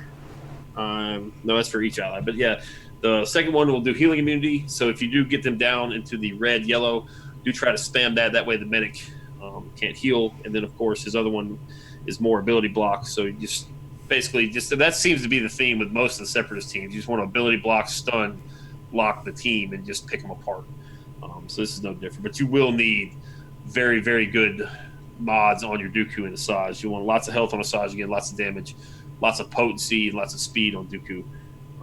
It wasn't too terribly tough for me, but I do have pretty well modded Separatists, so it'll take practice, man. It's going to take a long time to do a lot of these missions for the majority of the player base, So, all right. Back to the top to Warrior.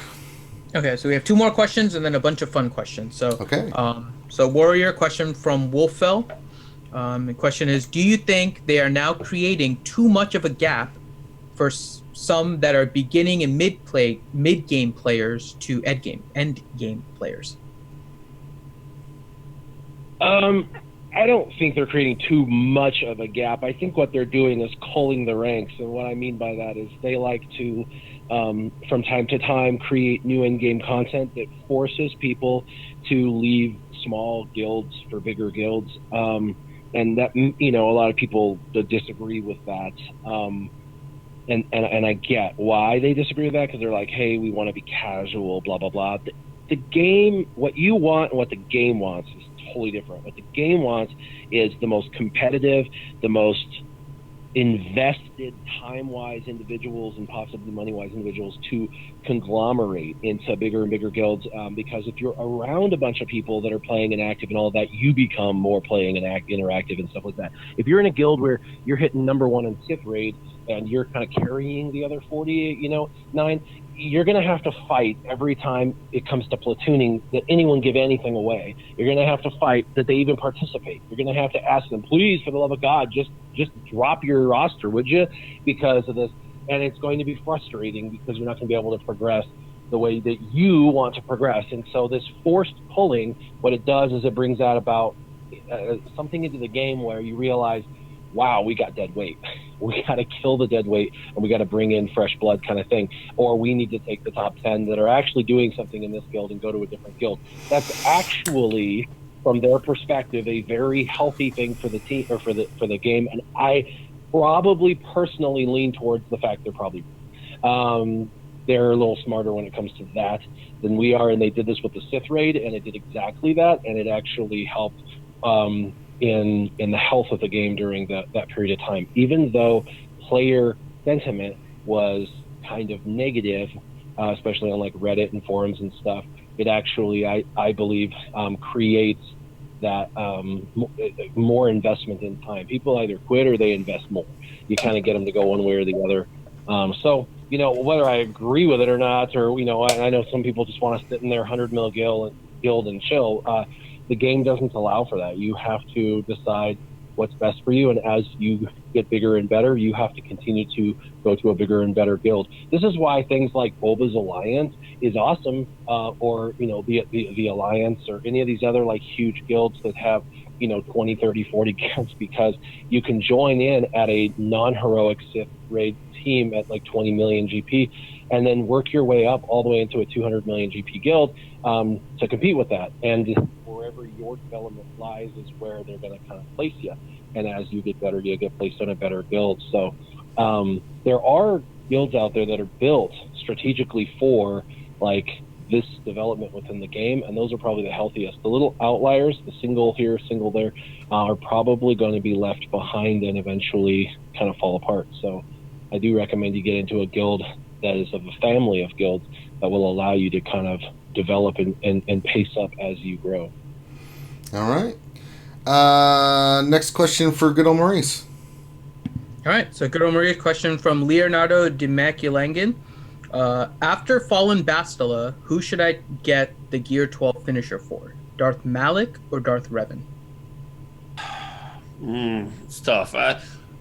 In terms of Malak, there's a few guys that have the Malak on my arena shard, and I don't find it any more difficult to beat in a mirror match. I think the Malak, we talked about it earlier, I think the Malak will make the counters more difficult, like the Padmes. It will make it tougher on Padme.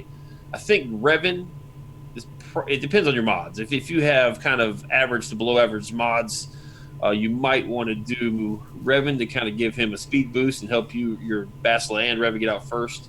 If you have better mods, then maybe do Malak.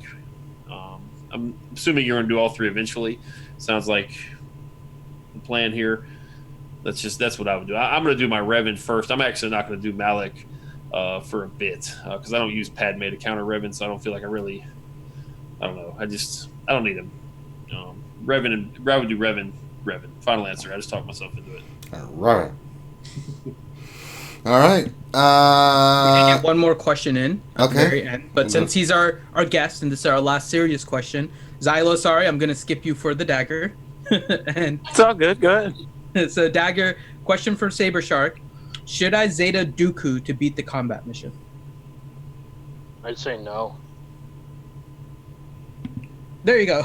Well, okay. I think that there are going to be many more Zetas going forward that people are going to want/need. And I would wait and see if other people are beating it without the Zeta, because if you can replicate someone else's work, it's probably worth not putting the Zeta on him. I've already remodded a couple times for this TB because, man, some of my, like, after Revan and Traya, like, I had to remod some of my bounty hunters under boss to, like, beat one of the CMs, right? So if you're already kind of remodding for this, for the combat missions, like, just do it. Just remod your Dooku and try it. If you need the Zeta to pass this mission, if that's what's decided during this first TB, then go ahead and do it. But I think at this point in the game, Zetas are too precious to put a Zeta on someone just to pass one CM in a TB. Yeah. I did it without the Dooku Zeta. There you go. Yeah. Well, there's a Dooku mission on the last day too, so maybe like short term, no, but maybe long term, like way down the road, like if you've already got the necessary Zetas, right? But I mean, think that there will be some Zetas going forward that will make this TB much easier that you may do just so you can, like, again, way down the road. Like, Hoth is so much easier, and I think eventually that's how GOTB will be. And if you can just, like, put a Zeta on somebody to basically hit auto, you'll probably do it. Yeah, I agree. I totally agree, brother. All right. So, any other questions, Finn? Or are we getting to the fun questions now? No, we're ready to jump into the fun questions. All right. So the first question is from Jumping Joey, and it's a little bit of a serious but also fun question. But he says, I haven't played the game since the inclusion of Padme. He fell off due to boredom of one team wrecking everything. So is the game more exaggerated, or is it different and allowing for options in between teams? I mean, I think the game has kind of settled with the fact that Darth Revan is the best team in the game and is working on kind of that number 2, number 3, number 4 team. And it's not focusing so much on squad arena, it's focusing more on Grand Arena Championship. So you have your depth and roster. It also is focusing more on like specialized teams that you need for territory battles. So I think they're focusing more on not the number 1 team, but some of the number 2 and lower teams. And they can be used as counters against Darth Revan. We're seeing that now with Grievous. We're seeing that now with Padme. So I think they're it's not quite rock paper scissors, but it is enough that it's allowing for a little bit more diversity in the whole roster. But I don't know what everyone else thinks. I think so too. I think they're heading toward Grand Arena Championships, and the overall roster being the roster that moving forward, how this game is going to progress. I think they kind of mentioned that, getting more away from Squad Arena and more about the depth and diversity of the teams. So I think you're right on that, Finn, about the counters and things of that nature. Your 13's changing the game and some other things. So they're reworking characters still. So there's still more reworks coming in. So yeah, I think you're right. All right. Next question for Warrior from TNT Gaming. And the question is, when are these awesome Team Instinct video counters coming out, or have I missed them? Soon, TM. I just finally finished my last roster review this week. I officially have 0 roster reviews in my lineup, for now anyway. And I am finishing up the understaffing and everything. My official last person who needed trained is officially up and trained. So I will be getting 2 days a week off now moving forward. It is summertime, so I do get a little more distracted at summertime, spending time with my fam, but I am planning on putting out 2/3 videos a week that are from my main account, and or are based on territory battles, grand arenas, how to mod, things like that, the good old days. And I do plan on having those come back out, within the next few weeks. So I already have a couple of videos lined out as far as the ideas and stuff, templating of them. It's just a matter of now getting the time to record and put them out. All right. Next question to whoever, Finn. Yeah, this one is more around the corn. It's from Apropos Wuan. The question is, anyone have a great moment in tournaments so far they want to talk about? On my Scissorman account. Oh. What happened on your Scissorman account? I got faced against a guy that has Jedi Knight Revan, and I don't. And I thought to myself, this bastard is going to put him on defense on the front. And if he does that, he'll stop me from being able to take out the front and the back node behind it. In fact, he'll be able to put a trash team behind the Revan, and he'll have an extra team, basically, on offense to kill me. So I always put I have one A team and then 2 B teams, 3 B teams, and then the rest is trash. So I put my 3 B teams on defense and my 1A team, and then my C team. And I didn't even try his Revan. I've tried in arena.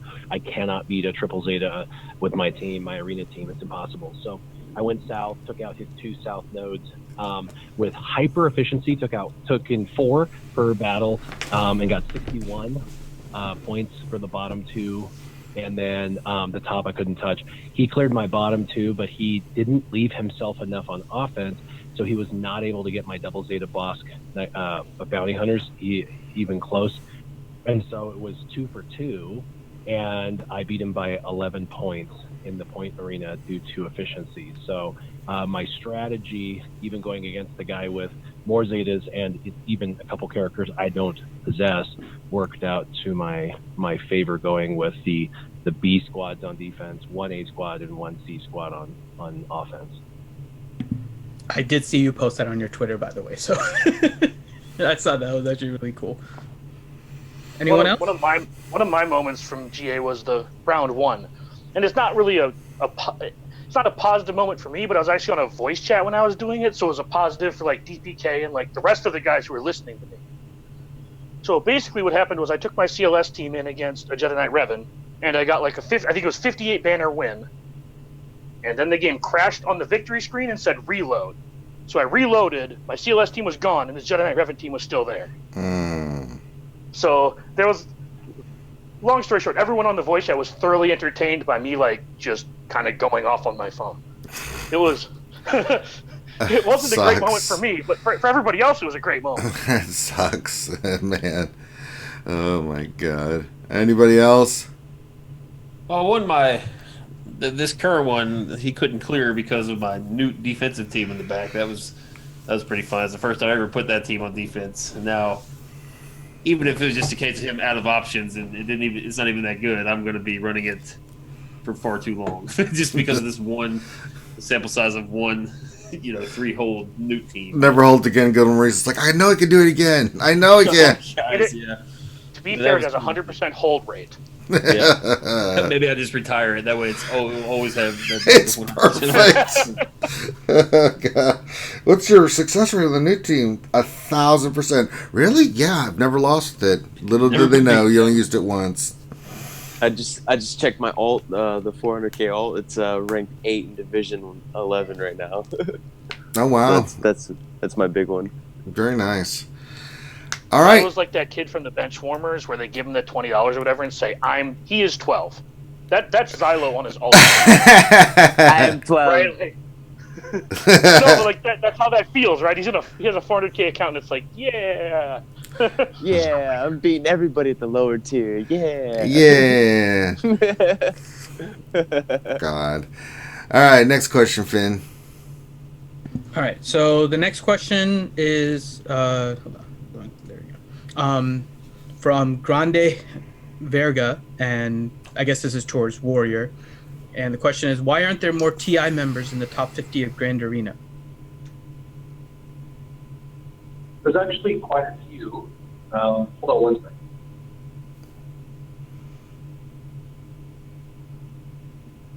Okay.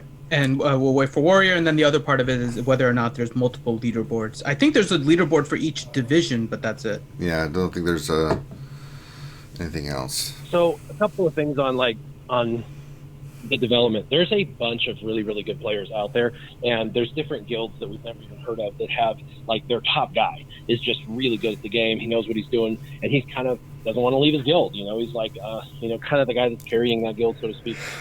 There's a bunch of those people out there in rando guilds that are on the top of their game. They watch all the YouTube channel, videos. They spend a lot of money. They got everything, and they just don't want to be a part of a big conglomerate. And so that's what they do. So you're going to start to find those human beings that you didn't know existed, as they just aren't in the limelight, coming out into that. The second is it's way too early to determine who's like top 50 because some of the feats are, easily garnered and some are a little bit harder. For example, on my Scissorman account, I can only do 4 battles. Getting 10 battles or 10 nodes cleared, it's almost impossible when you only have 12 attempts, and you got to get 10 of the 12. And somebody puts Revan in the front, it just kind of screws you from even getting that feat. Whereas on my main account, I can clear that easily in like the first couple, so it's not a big deal because you get more attempts and stuff, and it's just easier to clear. So some of the feats are a little bit easier, some are a little bit harder, but Team Instinct is and always has been the strength of the unit, not the strength of the individual. It is in the ability for the team to come together and to pair our team against another team and be good at saying, okay, your mods are average, that guy over there's mods are average, we're going to have you go against his team, this is the counter go kind of thing. And then it's about efficiency of striking. In Grand Arena, that's not the case. I just went against Fluffy. He's in Mighty Wallets. Dude's got double the 60 mods as me and better speed. I did my best. I got a full clear, but I had a couple of 2s. I lost by 100 points. It's just going to happen. Over time, the Grand Arena will, shake out some of the best and some of the worst. And unfortunately, in the highest end, when everybody has everything, it will come down to 2 things. One will be execution, and that's on you. And the second will be mods and modding, and that's on both you and kind of RNG. So, there are people from Team Instinct in the top, in the top 10. I think there's 2 in the top 10 right now, but it's not going to be everybody because there's tons of phenomenal guilds out there. And like I said, a bunch of randos that are in other guilds that just don't want to conform. And that's cool. We'll get to know them. What's really cool is those people are going to become pretty popular amongst all the top guilds because top guilds are going to say, hey, you want to join us? And they're going to start getting a bit, bidding wars and stuff going on, some of these top guys who are in random guilds. But my guess is they will probably not move just because they played for this long already under the guild they like. So we've played 2 games too. There's been 2 matches, and there's still what 5.5 hours left Exactly. on this Too particular early. one. Like, I mean, Too early. it's, I mean, a lot of space. Like my first guy, well, he didn't really play. The second guy I had outmodded. So I mean, tomorrow I'm gonna be up against a very fair opponent. You know, so if I lose, that's gonna knock me out. Like, I mean, there's so many more battles to go. You can't judge it after 2 fights. Like, it's a long grind to the top. Well, I guess with that, right? What do you guys think of the matchmaking that they're trying here? Because there's a lot of GP discrepancies, but it looks like they're looking at somewhere between the top like 64 to 80 characters and trying to balance it out that way. So, what are your guys' thoughts on how the matchmaking is so far from what you've seen? Oh, it's 100% screwed me. Well, there you Like, go. my think we- 80th tune is that's my making 80th, some my, other 80th, things. my 80th tune is gear 8. My opponent's 80th tune is gear 11. My opponent has over 500,000 more in characters. I have 13 teams. I need 16. My opponent has 20 teams. Need 16. He beat me literally because he has more teams, but I got punished for having gear 12 plus pieces on my tunes, and he didn't. Right? Because they take like the total of your pertinent GP or whatever. You can see it on the DSR bot. And my opponent just has way more gear 12s, and like I walked into this and it's like, oh, so I did my best and then got dumpstered because my opponent just had twice, like 50% more tunes that he can use. So it goes off of if you can do 8 battles, it goes off of having to field 8 defense and Yes. 8 offense, and those 80 are tunes. that's the GP it uses. It uses your top GP. That means your top GP has more Zetas, more Gear 12 Plus, more this and that, and so there's a chance if you're that laser focused that you could not have enough, high-end teams to do both 8 and 8, whereas someone else who's kind of a jack of all trades and just popping them to Gear 12 could have potentially more teams. To Precisely. their detriment, potentially, because you could have a Gear 13 Malik team that they can't beat that you could set on defense and stunt their entire, process.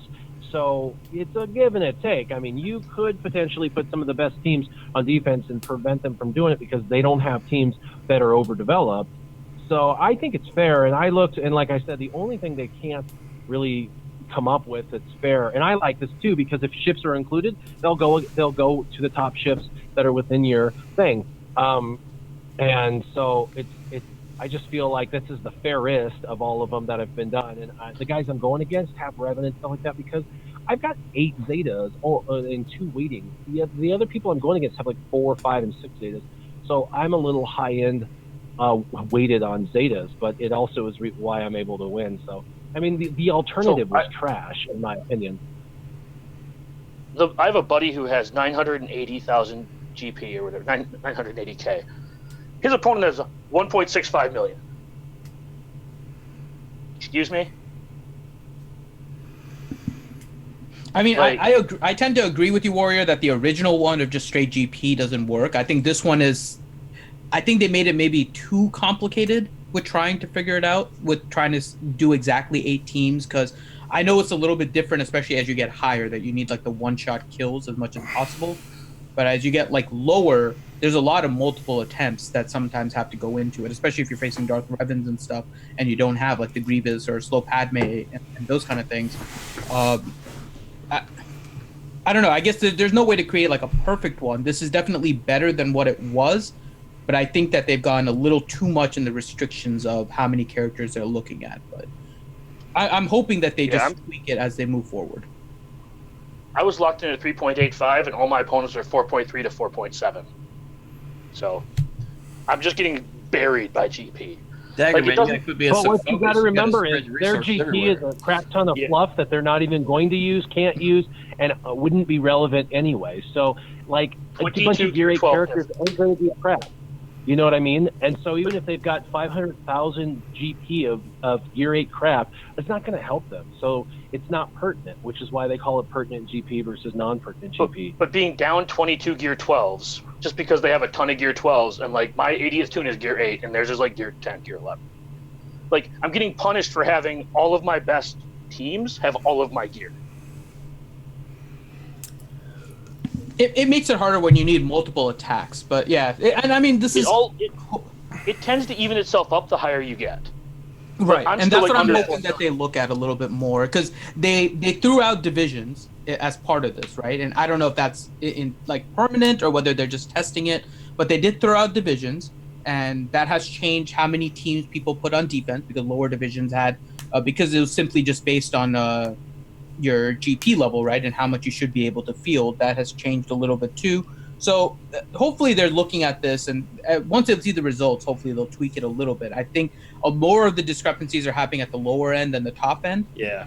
just because of how everything tends to balance out. So I love it. I think it's fantastic. I mean, but this is coming from the perspective of somebody with 5 million GP. right. You know what I mean? That like, there's nothing.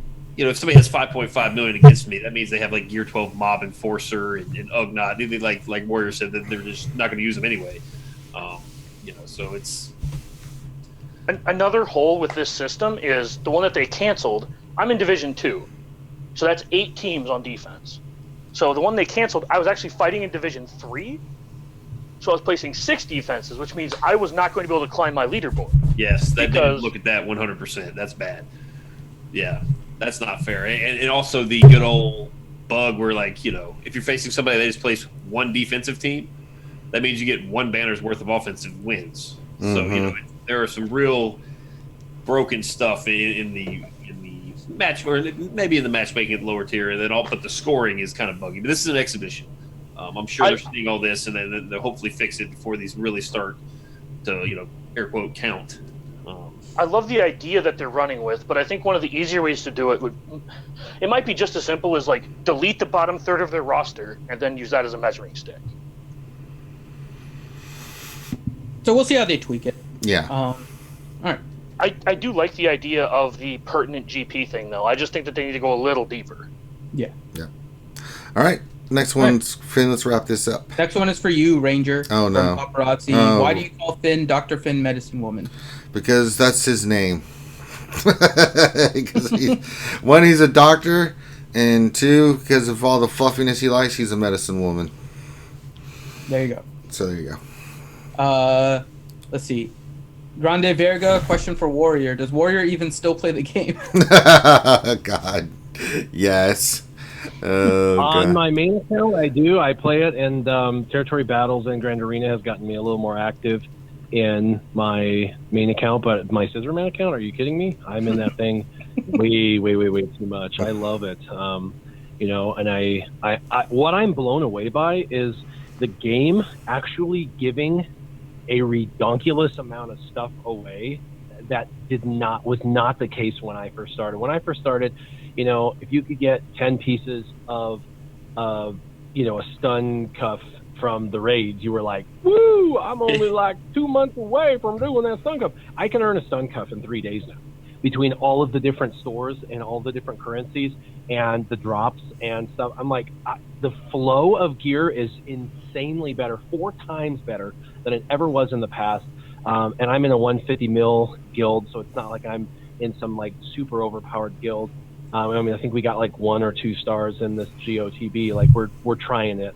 It's been interesting watching the 2 perspectives of that, but the development is crazy right now and what they're allowing. And even at the 5 node drops, I'm still able to farm characters up within, you know, a 6 weeks to 8 weeks for most characters. And it really is much faster. I remember on my main account farming characters for 6 to 8 months. I have not spent 6 months in the game yet on my alt account. You know, I'm like right at 6 months, and I have developed to 7-star like 32 characters or more. It's nuts. It's just it blows my mind at how fast the development is in the game. And I think us who played for a long time have just come to like, we're like spoiled children. The more they give us, the more we're like, we want more, you know? So it's like, that's cool, because a lot of us are paying money, and so it's like, I guess we get that spoiled mentality is fine. But when you don't pay, it's kind of like you start appreciating all of these things more, and you're like, wow, first time drops 3 million, you know, credits, and the first time here and there, and first time this and first time that, and you know, I've got a bunch of this. And it's just crazy what they're giving away now in comparison to, you know, 2 years ago, or even, you know, over 3 years ago. We also forget that, like, when we started, there were 2 energies, and now there's 4. We used to have to use Cantina energy for mods, 4 characters. Not pleasant. Oh no! Like, the newer players have a large leg up, and like it's still a hard road to hoe. Don't get me wrong. Like starting this game this far behind, but man, they throw a lot of crystals at you too when you start. Like they give you a pretty good base to work from. So if you're efficient, you can like probably do okay, like Warrior's doing. And to top that off, what you just said about mods, while I'll never get God mods probably the way that my original account got, in the sense that I have like 10 or 8 mods that are over 20, which to me is good, but I know there's other people that have like 40 over 20. But anyway, that's another story. I probably won't get more than a couple on my alt account. Modding is way easier. So like my main account, I had like 80 characters when mods came out. I had to backfill mods, and then mods 2.0 came out, and then I had to upgrade mods on like 120 characters. It was just nuts. With my with my alt account, a character is unlocked. I put the very best mod set that I think makes sense for them, and then as I get new mods, I replace mods on characters. And some weeks I feel like I've got a pretty good set of mods, so I upgrade the existing mods. And some weeks I feel like my mods are starting to dwindle, and I have more characters I'm doing, so I start to farm mods. But I can do both simultaneously and develop modding on each character as I'm unlocking characters, which gives me a little bit more focus and is easier than trying to go back in time and mod like 80 characters at once. Makes sense. All right, Finn, next. All right, we have 2 questions. So, first one for good old Maurice, paparazzi. Whatever happened to bad young Maurice? Just bust a move. Bad young Maurice aged and didn't have the energy to be bad anymore. So good old Maurice. Yeah. And then the last question, how many hundreds of dollars is the Gear 13 Mega Pack going to cost? I would not be shocked if we get a $99.99 pack that includes one piece. Yeah. In a few weeks. Yeah. What was the date again? July, was it 3rd? Let me check right now. I forget what the date was that they put on that for that pack. I think it was July like 3rd or something like that. I'm bringing it up right now. It will conveniently be right between like roster locks for Grand Arena. Probably. Yeah, just like by the way, July guys. 3rd. July 3rd is the date that we can expect those Gear 12 finisher packs.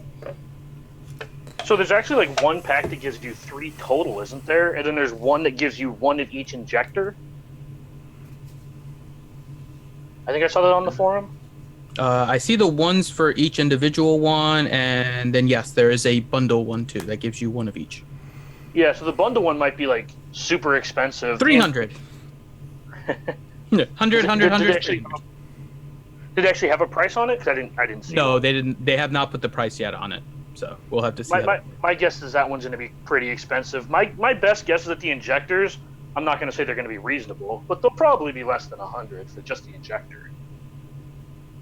Way too much wishful thinking, sir. All right, that's it for all the questions. All right, now we're going to go around and let everybody pimp their stuff, starting with Mr. Scissorman Warrior. Well, we kind of talked about it earlier, but you can find me on both my main and my alt account on my Warrior Presents. You can see daily updates on Twitter. I do a lot of Twitter updates, so if you like to kind of see where my account's going with Scissorman, there's definitely kind of a lot more activity there than YouTube over the last few months. Definitely, the accounts and my YouTube account's in a free fall. I get it. I've lost like 600 subs in the last 2 months, so I know I need content. I get it, but being busy, it just hasn't happened. So, but I'm hoping to kind of get back to the crunch of doing 2 or 3 videos a week minimum to kind of put out in just good content and try and help out the community with information, structuring some videos. So yeah, appreciate you having me on. I always enjoy it. All right.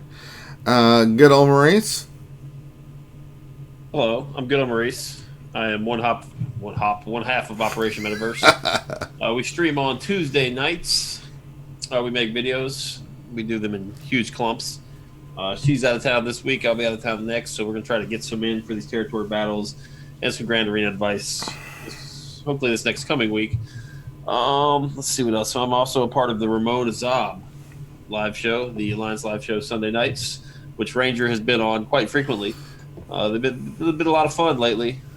We moved the time up, and that seemed to kind of everyone has a little more, oomph. Yeah. more people are awake. So it's going pretty good over there on Sundays. Do check out both.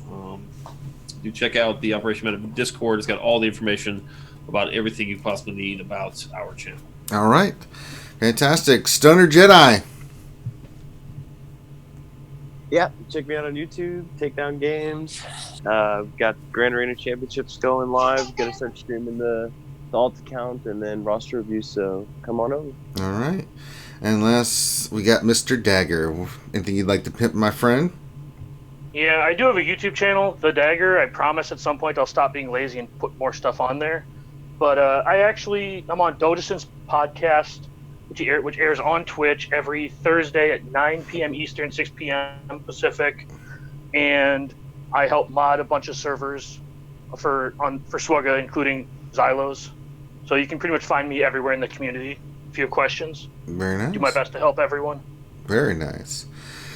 Glad to have had you aboard today there, everybody. Thanks for having me. No, absolutely. And for this, if you're watching this, we're on the Reality Skewed Gamers. We do this every Saturday from 10 to 12. If you could do me a favor, stop what you're doing right now and give the video a thumbs up. It really does help with monetization. And check out the rest of the stuff on our channel and do the same thing for these folks that are on here today. These guys come out here on their own time to answer your questions. So if you could support their channels, it would be very much appreciated along with ours. So we're very glad to have had them here today. So what we're going to do next is after this, I need a few minutes, but I'm going to go over to Twitch between probably 12:15 and 12:30, depending on how fast I can set up. And we're going to do the next round of Grand Arena Championships. So that's going to be the next thing that we're going to do. So get ready for that. I've got a new YouTuber that wanted to hang out and talk about Grand Arena Championships that messaged me. So I'm going to let him hang out with whoever wants to hang out. Good on Race or anybody else that wants to hang out while I do Grand Arena Championships, you're more than welcome. So we're going to do that and knock that out. And then we're going to have a little break. I'm working on my lore videos and stuff. So probably won't be back until 10 p.m. tonight, where we will be doing Pictionary. We are still doing Pictionary, right, Finn? Yes, we should. All right. So with that, that gives you a little bit of the schedule of what's going on. Excuse me. So